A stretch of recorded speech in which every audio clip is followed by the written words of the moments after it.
The United States is known for their possessions, their homes, their cars, their toys. All of these items we use each day are contained with plastic. Plastic containers fill the shelves of our grocery stores and encase our vehicles in plastic and are also in most household items. Plastic has outbeat metals and other containment structures to create a cost-effective way to make daily living more convenient. The Syracuse University Library describes Alexander Parks as the inventor of a product he called Percocene. It was a form of cellulose nitrate that is considered to be the first of many forms of plastic. In 1862, he introduced his findings at the Great International Exhibition in London. At this exposition, Alexander Parks was awarded a prize medal for his discovery.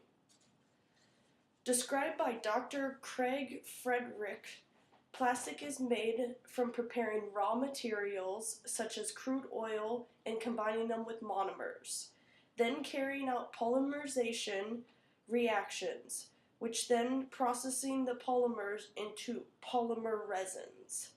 There are two types of plastic. The first type of plastic is the thermoset plastic, which is a plastic that once it is cooled and hardened, it does not go back to its original state. It cannot go back to its original form. These plastics are hard and durable and are used in products such as aircrafts, tires, vehicles, and other items that must remain in their shape and very durable. These are mostly reusable items.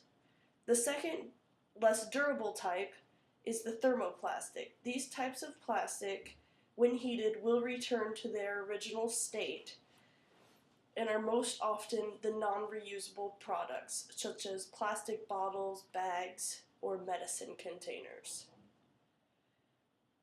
Examples of these are polystyrene, which is also known as styrofoam, and polypropylene, which is a type of plastic that has different melting points, which creates it to be a great product because you can have different melting points for different items based on the environment of which they're in, such as plastic bottles, trims for vehicles, plastic bags. To give an understanding of how much plastic is used each year, I chose to use the plastic bag because we've all used this and we all know how many we go through each year. On a world scale, plastic bags are used in mass amounts every time we go to the grocery store. In the article, The Greatest Plastic Bag Plague by Tara Lohan, she informs us that we use somewhere between 500 billion bags to 1 trillion bags per year. That is a large number, but to break it down, that's over 1 million bags a minute. Plastic is used because it can be created to maintain its shape and is a structure to contain other products with little or no effects caused to the products from the plastic container. Plastic has become such a part of Americans' life because it can be molded into many functions that it's needed. It is a very inexpensive product and it contains goods that customers may want. It has replaced tin, glass, and other metals for things that we contain in our grocery stores, making them less expensive and less breakable. Plastic does not react chemically with most other substances, which makes this a great containment. In the article, Plastic Continent Plastic Recycling Overview. But since plastic does not react chemically with other items, it also does not decay easily, which can cause environmental issues. Recycling is also the best option for disposal of plastic.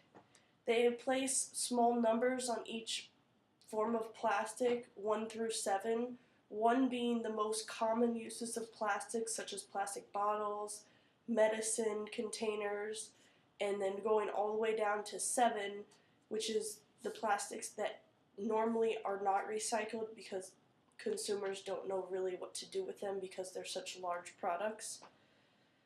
But the Plastic Pollution Coalition website describes that 93% of plastic in the United States is never recycled and just goes straight to the landfill. When plastic is not recycled, it goes to a landfill,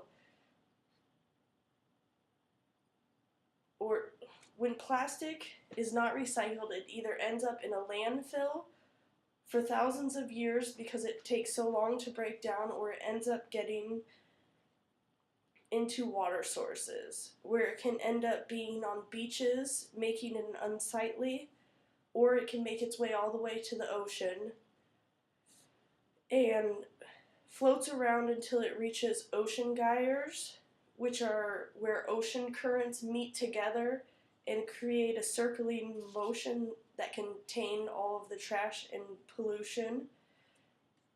These are actually now called trash vortex. Plastic is beginning to fill these gyres at a rapid pace because of all of it making its way into the oceans. The plastic industry is worth billions of dollars. Plastic is part of our everyday lives. It has helped keep prices down and gives us the ability to mold things into the exact product that we need as consumers. Although many alternatives exist, plastic remains to be the leading, most effective source for many key components to our everyday lives.